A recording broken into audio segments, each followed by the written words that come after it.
हजारीबाग के Sheikh Bhikhari medical college अस्पताल में मरीज और उनके परिजनों पर्ची काटने के लिए काफी परेशानी का सामना करना पड़ रहा था, जिसको देखते हुए मेडिकल कॉलेज अस्पताल में मरीजों की जांच के लिए ऑनलाइन पर्ची कटाने की व्यवस्था की गई है।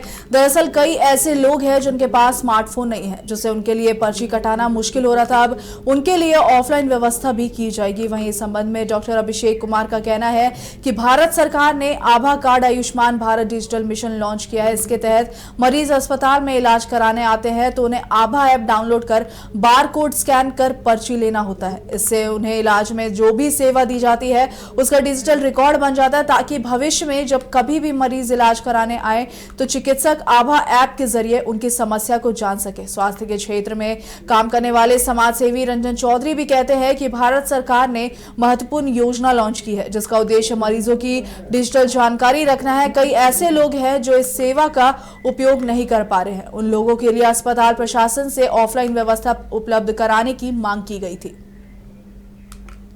जेपीएससी परीक्षा का परिणाम आज प्रकाशित हो गया है, जिसमें हजारीबाग के गुदड़ी का लाल ने कमाल कर दिया। आपको बता दें, मूलत चतरा जिले के सिमरिया प्रखंड के कसारी गांव के रहने वाले मोहम्मद खुर्शीद अंसारी ने झारखंड प्रशासनिक सेवा जेपीएससी परीक्षा में 78वां रैंक हासिल कर जिले का नाम रोशन किया। उसके पिता मोहम्मद हनीफ पेशे से दर्जी हैं, लेकिन बीते दिन वर्षों से अस्वस्थ होने के कारण घर पर ही रह रहे थे। मां हमीदा खातून गांव में सैया दीदी के रूप में स्वास्थ्य सेवा से जुड़ी रहती है।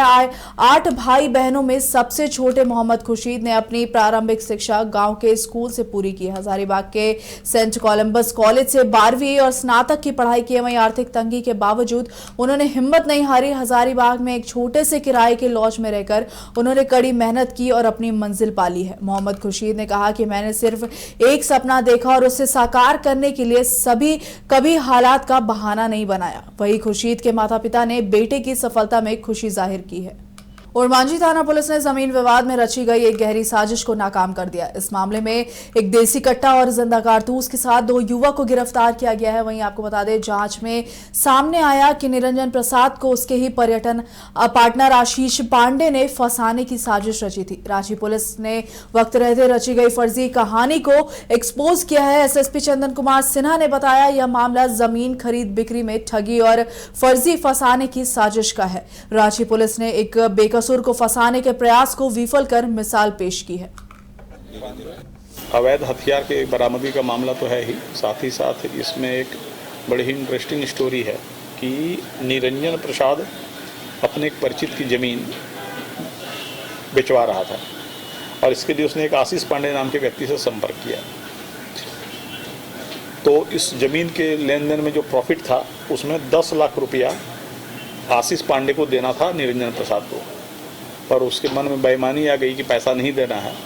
तो उसको जेल भिजवाने के लिए उसने निरंजन प्रसाद के बाइक में रखवा दिया कट्टा और रखवा के और एक इनडायरेक्टली किसी सोर्स के थ्रू पुलिस को सूचना दिलवा दी कि ये इसके पास अवैध हथियार है। जब पुलिस ने इस बात की पूरी छानबीन की तो पता चला कि निरंजन प्रसाद की गाड़ी में तो है कट्टा, लेकिन निरंजन प्रसाद इसमें दोषी नहीं है। और जब अनुसंधान किया गया तो पता चला कि आशीष पांडे ने अपने सहयोगी राहुल तिवारी और एक और आदमी उसके मदद से यह कट्टा रखवाया है। सीसीटीवी फुटेज देखा गया और बाकी सारा इन्वेस्टिगेशन गया, पता चला कि ये आशीष पांडे की करामात है, उसी ने षड्यंत्र करके ये काम किया है। तो आशीष पांडे और राहुल तिवारी गिरफ्तार हो गए हैं और एक जो सहयोगी है वो भी फरार है, उसके लिए गिरफ्तारी की छापेमारी चल रही है। अवैध हथियार के बरामदगी का मामला तो है ही, साथ ही साथ इसमें एक बड़ी ही इंटरेस्टिंग स्टोरी है कि निरंजन प्रसाद अपने एक परिचित की ज़मीन बेचवा रहा था और इसके लिए उसने एक आशीष पांडे नाम के व्यक्ति से संपर्क किया। तो इस ज़मीन के लेन देन में जो प्रॉफिट था उसमें 10 लाख रुपया आशीष पांडे को देना था निरंजन प्रसाद को। डीएवी पब्लिक स्कूल गुमला में 2 दिवसीय क्लस्टर लेवल डीएवी स्पोर्ट्स 2025 का भव्य आगाज हुआ है। रंगारंग कार्यक्रम और एनसीसी कैडेट्स की अगुवाई में प्रतियोगिता की शुरुआत की गई है। मुख्य अतिथि विद्यालय प्रबंधन समिति के वाइस चेयरमैन विनय कुमार लाल ने उद्घाटन किया और खेल को अनुशासन और सफलता की पहली सीढ़ी बताई है। प्रधानाचार्य डॉक्टर रामाकांत साहू ने खिलाड़ियों और मेहमानों का स्वागत किया है और बताया है डीएवी के छात्र अंतर्राष्ट्रीय खेल मंच तक पहुंचे हैं। सबसे पहले है तो आज के ज़माने में बच्चे प्लेग्राउंड में दिखते नहीं हैं, लेकिन ये जो फ्लैगशिप प्रोग्राम है डीएवी का, इसमें आप देखेंगे कि बच्चे बहुत ही आनंद के साथ खेलते हैं। पहले तो नंबर 1 बेनिफिट हुआ, उनका स्क्रीन टाइम ख़त्म हुआ, कम से कम वो मैदान में आए। सेकेंड है कि उनका फिजिकल फिटनेस बढ़ा। थर्ड है कि उनको जो लाइफ में सबसे बड़ा चीज़ है डिसिप्लिन हुआ। डिसिप्लिन, सेल्फ रेस्पेक्ट, जो मैं कह रहा था कि cooperation, team work and time management का जो कॉन्सेप्ट है उनका अंदर में आता है, क्योंकि यहाँ बच्चे अकेला नहीं खेलते हैं, टीम के साथ खेलते हैं और टीम से कैसे जीतना पड़ता है, ये कॉन्सेप्ट उनका अंदर में आता है। ये बहुत बड़ा सहयोग करता है उनको एक भविष्य को, जिसमें कि उनको एक हॉलिस्टिक डेवलपमेंट में हेल्प करता है। सबसे पहले झरिया के घनुआ डीओपी क्षेत्र अंतर्गत कुजामा स्थित बीसीसीएल के एटी देव प्रभा आउटसोर्सिंग में हुई हैवी ब्लास्टिंग से बड़ा हादसा हो गया। ब्लास्टिंग के दौरान उड़कर आया पत्थर फुटबॉल मैच खेलने आए एक युवक को जा लगा, जिससे वह गंभीर रूप से घायल हो गया। घायल युवक लोधना 4 नंबर निवासी है, जिसका नाम संजय पासवान। वह अपने दोस्तों के साथ फुटबॉल खेलने मोहरी बांध फुटबॉल मैदान आया था। तभी अचानक ब्लास्टिंग के बाद एक भारी पत्थर उड़कर आ गया और उसके सर में जा लगा। आपको बता दें, आनन फानन में संजय को स्थानीय अस्पताल ले जाया गया है, जहां उसका इलाज चल रहा है। वही घटना के बाद गुस्साए लोगों ने झरिया बलियापुर मुख्य मार्ग को जाम कर प्रदर्शन शुरू कर दिया। प्रदर्शनकारियों ने आउटसोर्सिंग प्रबंधन पर लापरवाही का आरोप लगाया। लोगों का कहना है कि प्रबंधन बिना किसी पूर्व सूचना और सायरन बजाए हैवी ब्लास्टिंग कर रहा है, जो कि नियमों का खुला उल्लंघन है।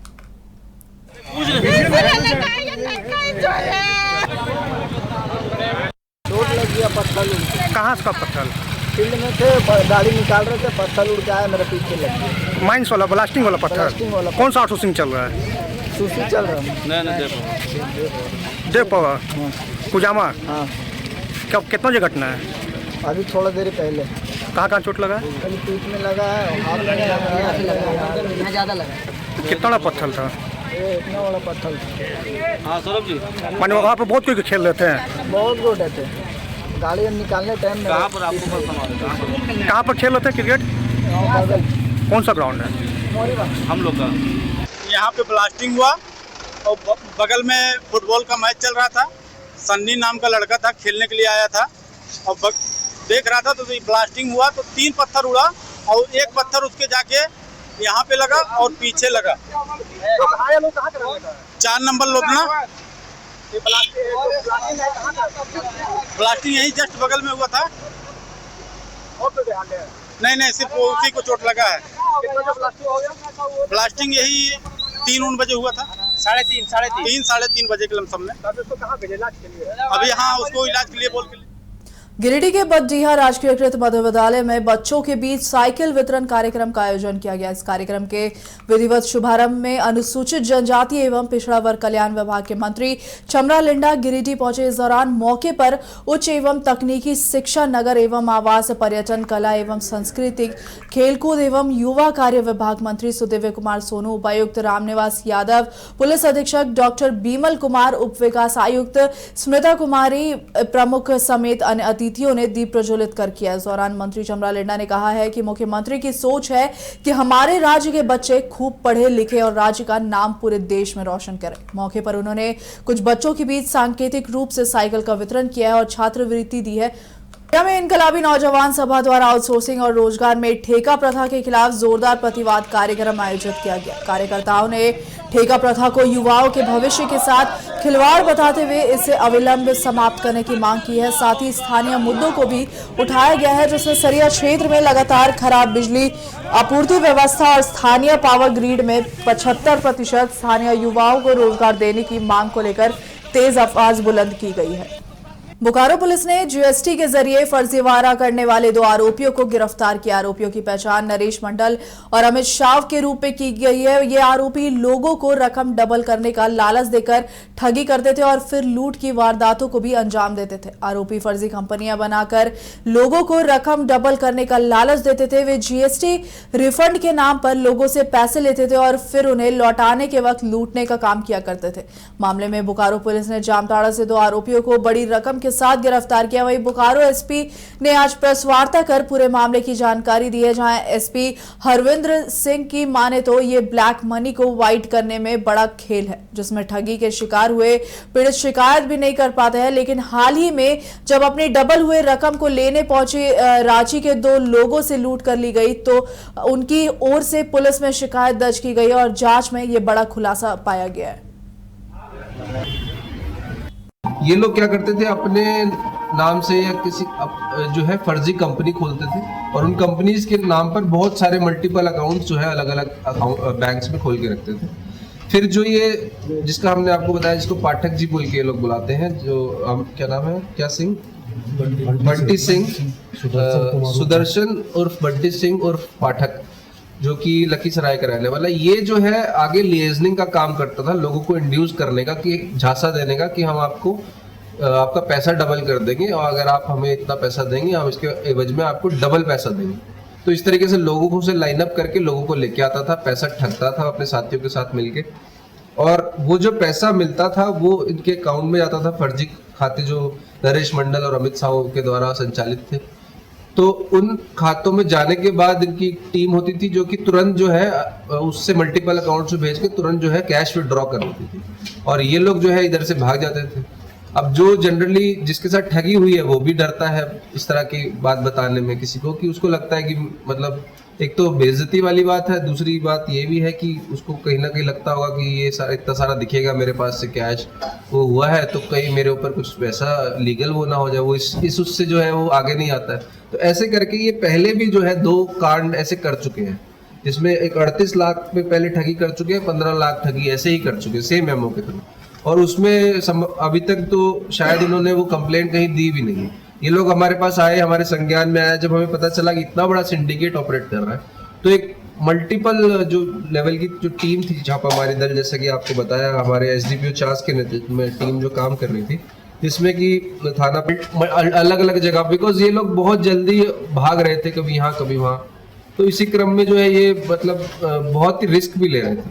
तो उसको चेज करते करते और अलग अलग तरीके से सूचना निकालते जो है यहाँ तक पहुँच पाए हम लोग। बहुत दिनों की मेहनत और बहुत टीम्स की मेहनत इसमें शामिल है कि आप देख रहे हैं कि इतना जो है आपके सामने। जामताड़ा में उपायुक्त रवि आनंद की अध्यक्षता में जनता दरबार आयोजित की गई है, जिसमें 50 से अधिक मामलों का त्वरित समाधान हुआ है। दिव्यांग बच्ची की पेंशन से जुड़ी शिकायत पर डीसी ने तुरंत कार्रवाई का आदेश दिया। साथ ही अबुआ आवास योजना की लंबित किश्तों और स्वीकृति को लेकर भी निर्देश दिए गए। जामताड़ा डीसी ने कहा, समस्याओं का समाधान ही प्रशासन की प्राथमिकता है। बोकारो में झारखंड लोकतांत्रिक क्रांतिकारी मोर्चा का महाधिवेशन शुक्रवार को भव्य रूप से संपन्न हुआ है, जिसमें पूरे राज्य से विभिन्न समाजों, वर्गों और समुदायों के लोगों ने एकजुटता के साथ भाग लिया। कार्यक्रम में डुमरी के विधायक एवं जेएलकेएम के प्रमुख नेता जयराम महतो मुख्य अतिथि के रूप में उपस्थित रहे। वहीं महाधिवेशन को संबोधित करते हुए विधायक जयराम महतो ने कहा कि इस आयोजन का उद्देश्य पार्टी के संगठनात्मक ढांचे को मजबूत करना और राज्य भर में नए ऊर्जा से भरपूर युवाओं एवं समाज सेवियों को पार्टी से जोड़ना है। उन्होंने यह भी कहा है कि पार्टी का विस्तार अब गांव-गांव तक किया जाएगा और इसके लिए नए चेहरे को जिम्मेदारी दी जाएगी ताकि संगठन की जड़ें और अधिक गहरी हो सके। वहीं कार्यक्रम के बाद मीडिया से बातचीत में जयराम ने कहा कि जनता के मुद्दे के साथ हमेशा खड़े रहेंगे। राज्य से सभी वर्ग, हर एक समाज के लोगों को एकजुट करने का, पार्टी में लाने का प्रयास किया है और हम लोग सफल दिखे हैं। हर एक वर्ग, हर एक समुदाय की भागीदारी है। झारखंड राज्य के हर एक प्रमंडल की भागीदारी है, हर एक जिला की भागीदारी होगी। तो हमने उन सारी चीज़ों को भौगोलिक दृष्टिकोण से, सामाजिक दृष्टिकोण से, हर एक दृष्टिकोण से हम लोगों ने प्रयास किया है कि अपने संगठन में उनको दायित्व दें और उनके कर कमलों से, उनके कार्यों से इस पार्टी का व्यापक विस्तार पूरे राज्य में हो, ये हमारा प्रयास रहेगा। आगे किस तरह की चुनौतियाँ बहुत सारी हैं और जनता के साथ रहेंगे तो जनता निसंदेह मत के रूप में अपना आशीर्वाद देगी ही। हम लोगों की प्राथमिकता है कि जनता के साथ, उनके मुद्दों के साथ, उनकी समस्याओं के साथ हम लोग डटे रहें, खड़े रहें, ये हमारी प्राथमिकता है। जयराम जी, आप का अपना एक पहचान है, वो संस्कृति का आधार है, एक व्यक्ति की पहचान और अस्तित्व का आधार है। तो निसंदेह हर एक व्यक्ति की अपना भाषा होती है, लेकिन इसका मतलब नहीं कि हम लोग किसी की दूसरी भाषा का अपमान करते हैं। हम बस ये चाहते हैं कि हमारी भाषा और किसी भाषा का प्रतिस्पर्धा ना हो। सबकी अपनी अपनी जन्मभूमि है, अपना क्षेत्र है, उस क्षेत्र के हिसाब से वो कानूनी रूप से फले फूले। बाकी बोलने की आज़ादी, कहीं रोक टोक नहीं है। आप पंछी आसमान में गुनगुना रहे अपनी भाषा में, किसी ने रोका नहीं। देखिए इस तरह से देखिए, हमें लगता है कि हम जिन मुद्दों के साथ आगे बढ़े हैं, वो विस्थापन का हो, नियोजन का हो, स्थानीयता का हो, करप्शन का हो, आम लोगों की ज़रूरत से जुड़ा हो, वो जाति से ऊपर का मुद्दा है। तो निसंदेह लोग अब जाति की नहीं, रोटी की बात कर रहे हैं, और जो उनके रोटी के साथ खड़ा हो रहा है, जनता उन्हें अपने नेता के रूप में स्वीकार कर रही है। 1 साल हो गया अधिवेशन मना रहे हैं, क्या खोया क्या पाया? जी, बहुत सारी चीज़ों को खोया और बहुत सारी चीज़ों को पाया है। उसके लिए बहुत बड़ा चिंतन मंथन करेंगे, तभी सारी चीज़ों का निष्कर्ष सामने आएगा।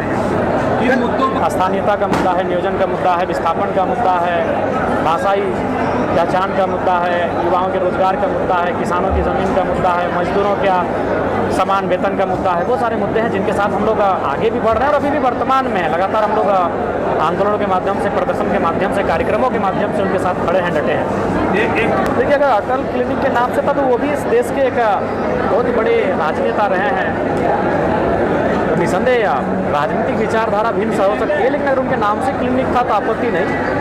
ये बात है कि उनके ही कालखंड में भारत से, जब वो भारत के प्रधानमंत्री थे, झारखंड आज अलग हुआ है, लेकिन झारखंड अलग वास्तव में यहाँ के आंदोलनकारियों ने किया है। तो निसंदेह किसी के सम्मान से छेड़छाड़ नहीं करना। वो देश के प्रधानमंत्री रहे, तक उनके नाम से योजना तो चलने देना चाहिए। एक चीज़ बताइए, आया है तो हम लोग आकलन करने के लिए शिविर बुलाए हैं, बैठक बुलाए हैं, उसके बाद इस पर हम लोग विशेष बात करेंगे। अच्छा जयराम, कल हमें आइडिया नहीं है, सवाल हम उनसे